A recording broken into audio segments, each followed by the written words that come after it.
The stepmother's gamble, when a street dweller became the key to justice. Imagine being forced to marry a homeless stranger, only to discover that this decision would unravel a web of lies, expose a murderer, and change your destiny forever. This is the story of how one stepmother's cruel plan backfired in the most unexpected way, revealing secrets that had been buried for years and bringing justice to those who thought they'd never see it again. Marcus's shattered world. Marcus couldn't remember when or how his life had started falling apart, but hunger, indifference, and abandonment had become his reality, etched so deeply into his existence that he could barely recall who he once was.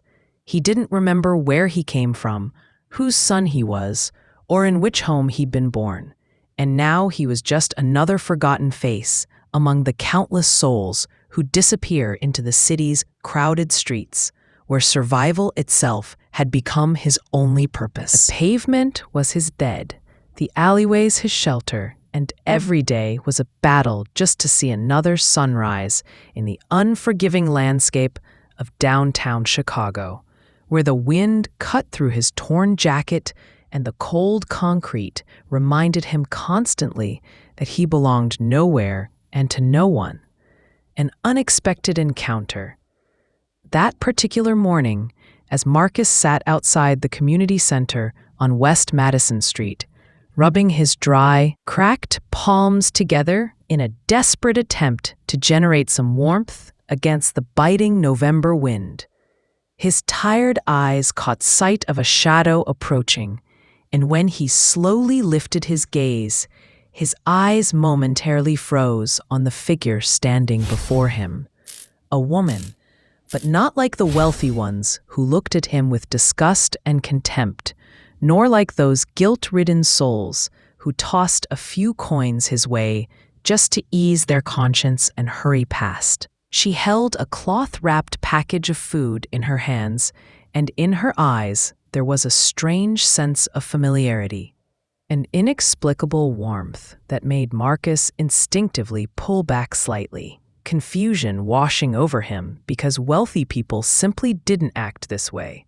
They either stared with revulsion or pretended he didn't exist at all, walking past as if he were invisible. But this woman was different, and the emotion flickering in her eyes left Marcus deeply unsettled and uncertain. He clenched his cold, trembling fingers into fists and looked directly into her eyes as she spoke softly but without hesitation. "Take this. Please take it." And when Marcus asked suspiciously, "Why?" she simply answered, "Because you need it."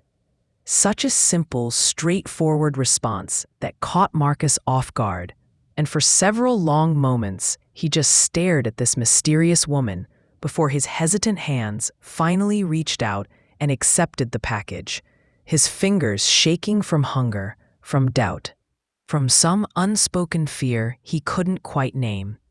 The woman smiled gently and turned away without another word, slowly disappearing into the crowd. But Marcus's eyes followed her until she completely vanished from his sight, and he had absolutely no idea that this small act of kindness was about to completely transform his entire life in ways he could never have imagined. The mansion's watching eyes. From the high balcony of the Whitmore estate overlooking Lincoln Park, Eleanor Whitmore had been watching this entire exchange unfold, and a cold smile crept across her lips as she observed her stepdaughter Sophia's naive compassion. This innocence had always irritated Eleanor, and she constantly wondered how anyone could be so foolish and trusting in a world that rewarded only the cunning and ruthless. To Eleanor, Sophia's kindness was nothing but weakness, and Eleanor despised weak people with every fiber of her being. But this time, she sensed that Sophia's foolish compassion might actually serve as a useful piece in the elaborate game Eleanor was planning. A game that would secure her control over the Whitmore fortune once and for all. the stepmother's cruel decision. When the mansion's evening silence settled in, and the heavy oak doors were locked, and the candlelight began to fade into shadows, Sophia was summoned to a private room deep within the estate. And when she entered, she found her stepmother seated in a leather armchair, her long fingers drumming slowly on the mahogany table as if lost in calculated thought. The room held only the dim glow of candlelight, which flickered across Sophia's uncertain face as Eleanor's voice cut through the silence like a blade. "You will marry Marcus." Sophia's entire body seemed to go numb, her eyes widening in disbelief as she whispered, "What?" And for a few moments, a profound silence filled the space before Eleanor tilted her head with a slight smile and said, "You heard me correctly." Sophia felt as though she'd heard wrong, her voice rising as she said, "You've lost your mind." But Eleanor shook her head slowly, releasing a long breath as if annoyed by Sophia's stupidity. And then she fixed her cold gaze directly on her stepdaughter, saying, "If you refuse, think about Emma. She's still under my protection." And at those words, Sophia's heart seemed to stop beating, because Emma was her younger sister, the only family she had left in this world. What would happen if she refused? Would Eleanor punish Emma? Would her little sister be taken away from her? Eleanor's smile deepened as she asked, "So what's your decision?" And Sophia's lips trembled, her hands clenching into fists as she realized she had no other choice. And with a bitter swallow, she answered, "Fine, I'll agree to the marriage." The proposal to a street dweller. The next morning, Marcus was still sitting near the community center when suddenly 2 strong hands grabbed him, and he jerked back instinctively. But before he could run, several well-dressed men stood before him, wearing expensive suits that seemed completely out of place in this neighborhood. "Come with us," one of them commanded, and Marcus tried to shake off their grip, protesting, "I didn't do anything." But one of the men pulled out a white handkerchief from his pocket, wiped his hands carefully, and said, "We know, but we have a proposal for you." Marcus's brow furrowed deeply as he asked, "What kind of proposal?" And the man replied flatly, "A marriage." Marcus laughed, a bitter, hollow laugh, asking incredulously, "Why would anyone want to marry me?" And the man answered directly, "Because she has to." For a moment, doubt flooded Marcus's mind, because this could be some kind of trap. But he had no way of knowing that this bizarre proposal was about to change his fate forever. A new chance at life. When these men offered him clean clothes, proper meals, and the possibility of a completely new life, a strange thought entered Marcus's mind, that perhaps this was his one chance to escape the streets and reclaim some shred of dignity he'd lost years ago. And after taking a deep breath, he slowly nodded his head and said quietly, "All right, willing." Entering an alien world, inside the Whitmore mansion, everything felt surreal and foreign to Marcus. The walls draped with expensive curtains, the gleaming marble floors, the crystal chandeliers dripping with light. Everything existed far beyond anything he'd known in his previous life on the streets. Even the new clothes felt strange against his skin, as if they were demonstrating that none of this truly belonged to him, that he was an imposter in this world of wealth and privilege. He couldn't feel any connection to this place with its opulent displays, the servants' downcast eyes, and the rooms filled with oppressive silence that seemed to suffocate any sense of belonging. Sophia's distance. Sophia kept her distance from him, and every time Marcus tried to approach her, she would find some excuse to leave the room. And whenever they were face to face, an uncomfortable silence would settle between them like a heavy fog. There wasn't hatred in her eyes, but Marcus could clearly see that to her, this marriage was just another pawn in Eleanor's twisted game. And while she perhaps didn't blame him personally for her predicament, She wasn't ready to accept him either as a husband or even as a human being deserving of her acknowledgement. Marcus had thought this would be the beginning of a new life, but instead, it felt like being trapped in a gilded cage where he could barely breathe under the weight of expectation and silent judgment. The mansion's hidden secrets. As Marcus wandered through the mansion's long corridors where an eerie silence hung in the air, something about this place made him increasingly uneasy because every corner of the estate felt strangely familiar to his eyes, as if a strange sensation was taking root in his heart, as if he'd seen this place before, as if hidden within these very walls was a buried story that was somehow calling out to him, trying to tell him something his conscious mind couldn't quite grasp, but his soul somehow recognized. A portrait and a mystery. That same night, when the entire household had gone to sleep, Marcus found himself wandering alone through a long gallery where numerous old portraits hung, depicting the estate's history through generations of Whitmore family members, and suddenly his gaze locked onto one particular painting that seemed different from all the others. He stopped in his tracks, frozen by the intense eyes staring back at him from the canvas. This man's face held a certain harshness that Marcus found hauntingly familiar.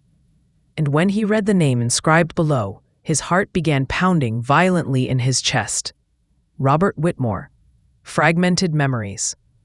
A strange tremor ran through his entire body as a blurry image flashed through his mind. A man drowning in water. That same stern expression on his face, and someone standing on the shore, silently watching, doing nothing to help. "What are you doing here?" Sophia's voice startled Marcus from his trance, and he turned to find her standing some distance away. Her arms crossed over her chest as she studied him with cautious eyes. Marcus spoke quietly, his voice barely above a whisper. "This man, I know him." And Sophia looked at him for a moment before saying softly, "That was my stepfather. He married my mother several years ago, and he died some time back." Marcus immediately asked, "How?" And Sophia answered without emotion, "They say he was on a trip and drowned in the river."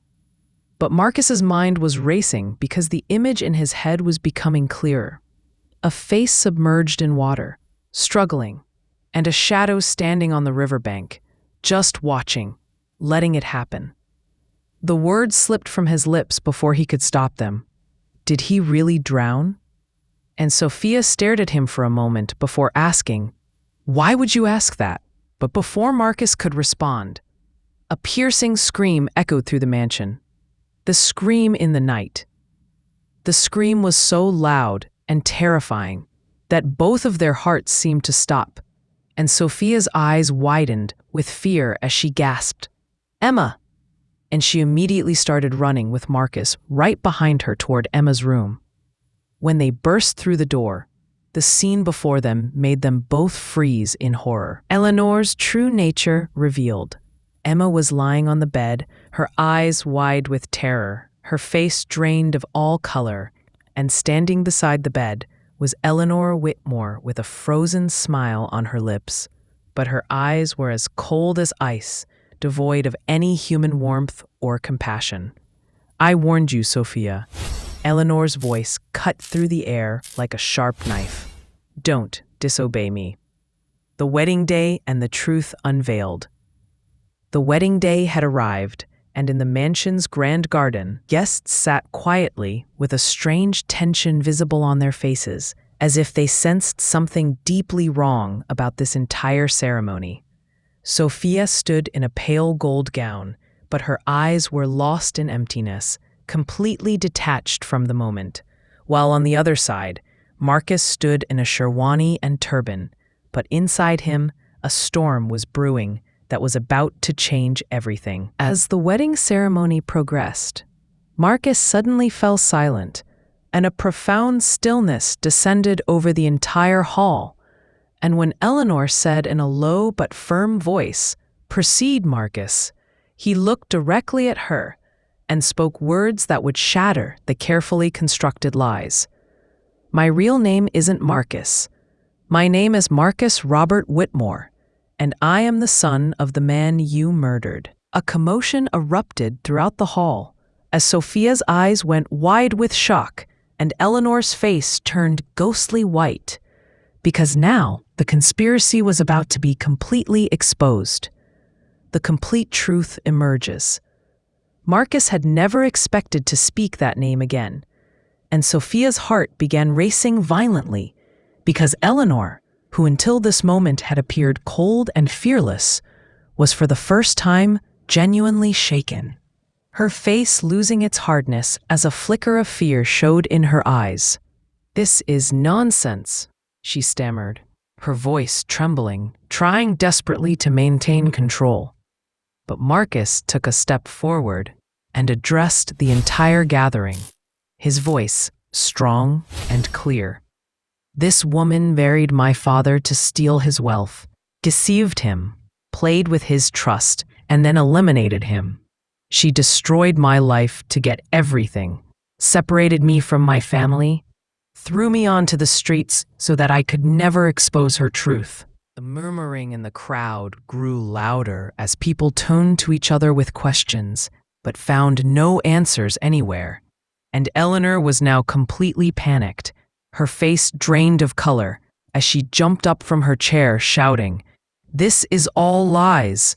But Marcus wasn't going to stop now, and he delivered another devastating blow. "Lies? Like when you pushed Emma down the stairs?" A sharp scream echoed through the hall as Sophia covered her mouth with her hands, her eyes filling with disbelief. And now Eleanor's truth was completely exposed for everyone to see. Justice arrives. The entire hall fell silent, but every eye was now fixed on Eleanor, and in those gazes there was no longer respect, but only disgust and fear. And her mask was slipping as anger began replacing her carefully controlled composure. She lunged toward Marcus, her eyes burning with rage as she hissed, "You think you can defeat me?"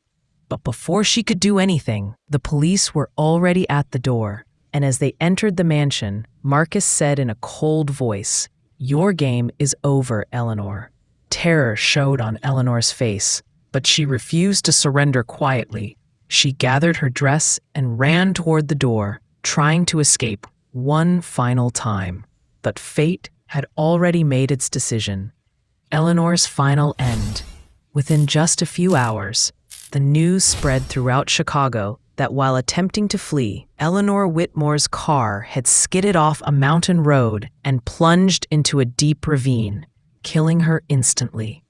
She had destroyed so many lives, manipulated so many people, and in the end, she herself was consumed by the same darkness she had created, and someone whispered quietly, "A person's sins can't stay hidden forever. Justice always finds its way." What now? Sophia stood frozen in place, her eyes fixed on Marcus, because now the truth was finally out in the open.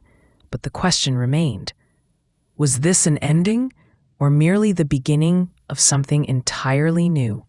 A new path forward. Sophia looked into Marcus's eyes, still trying to process everything that had happened, because until this moment, she had been nothing but a puppet in Eleanor's cruel game. But now, everything had changed. Marcus had been connected to her past all along, but she never could have imagined that the truth would reveal itself in such a devastating way. The mansion's silence. An eerie silence surrounded the Whitmore estate after Eleanor's death, as if everything had come to a standstill, as if the mansion itself was trying to free itself from her oppressive presence. Yet her shadow still lingered in every corner, a ghostly reminder of the evil that had once controlled this place. What do we do now? Sophia's voice carried uncertainty, because she had always lived under someone's control. First, her father's, then Eleanor's, but now, for the first time in her life, She had to make her own decisions. A fresh start. Marcus looked at Emma, who was still in shock, a child who had witnessed pain and fear far too early in her innocent life. But the time for fear was over. He took a deep breath and said, "We'll start again, without any secrets, without any fear." And Sophia saw something in Marcus's eyes that had been missing from her life until now. Genuine trust, honest compassion, and the promise of a future built on truth rather than manipulation. Breaking free from the past. For the first time, Marcus felt that he no longer needed to hide, because for so many years he had been running from his own identity. But now, he had finally found himself again, reclaimed the pieces of who he truly was beneath the layers of trauma and survival. Moving toward the future. In the following days, everything began to change as Sophia experienced true freedom for the first time, realizing she no longer had to follow anyone's orders, that she could now make her own choices and live her own life. Marcus also found new purpose, helping those who, like him, had lost everything. Those people living on the streets, who had been abandoned by their own families. And he thought that perhaps his story could become a beacon of hope for those living in darkness, showing them that redemption and restoration were possible, even after the deepest losses. We've already moved forward. One day, as Marcus sat in the mansion's garden, Sophia came and sat beside him, remaining quiet for a few moments before asking, "Do you think we can really move forward?" Marcus looked at her and smiled warmly, saying, "We've already moved forward, Sophia." And she looked into his eyes and for the first time felt genuine trust that maybe, just maybe, Marcus was right. Now they both knew the road ahead would be difficult, filled with challenges and painful memories to overcome. But this time, they weren't alone. They had each other. They had Emma, and they had the truth on their side. Their own journey. This was their choice now, their own journey to take, and whatever lay ahead, they would face it together, not as victims of someone else's cruelty, but as survivors who had fought their way back to the light and refused to let darkness define their future. Conclusion. This story reminds us that truth, no matter how deeply buried, will eventually surface, and that justice, though sometimes delayed, will ultimately prevail over deception and cruelty. Eleanor Whitmore thought she could manipulate lives like chess pieces, using people's love and vulnerability against them. But she failed to realize that her wickedness would eventually become her own downfall. Marcus's journey from the cold streets of Chicago to reclaiming his rightful identity shows us that no matter how lost we become, there's always a path back to ourselves if we have the courage to face the truth. Sophia's transformation from a controlled puppet to a woman making her own choices demonstrates that freedom begins the moment we decide to stop letting others write our story. And little Emma, who witnessed such darkness so young, now has a chance to grow up surrounded by honesty and genuine love, rather than manipulation and fear. Sometimes the most unexpected circumstances, like being forced into a marriage with a homeless stranger, can become the catalyst for justice and healing. What Eleanor intended as a cruel game became the very mechanism that exposed her crimes and brought peace to those she had harmed. If this story touched your heart, please hit that like button and subscribe to our channel for more incredible true stories of courage, redemption, and justice. Share this video with someone who needs to hear that no matter how dark life gets, there's always hope for a new beginning. Drop a comment below telling us what you think about Marcus and Sophia's journey. Do you believe people can truly start over after such devastating betrayals? Your thoughts matter to us, and we love hearing from our community. Remember, your past doesn't have to define your future, and sometimes the most broken roads lead to the most beautiful destinations. Until next time, keep believing in second chances, keep fighting for truth, and never underestimate the power of one act of kindness, because you never know whose life you might change forever. Just like Sophia changed Marcus's life that cold morning outside the community center. Stay blessed, stay strong, and we'll see you in the next story.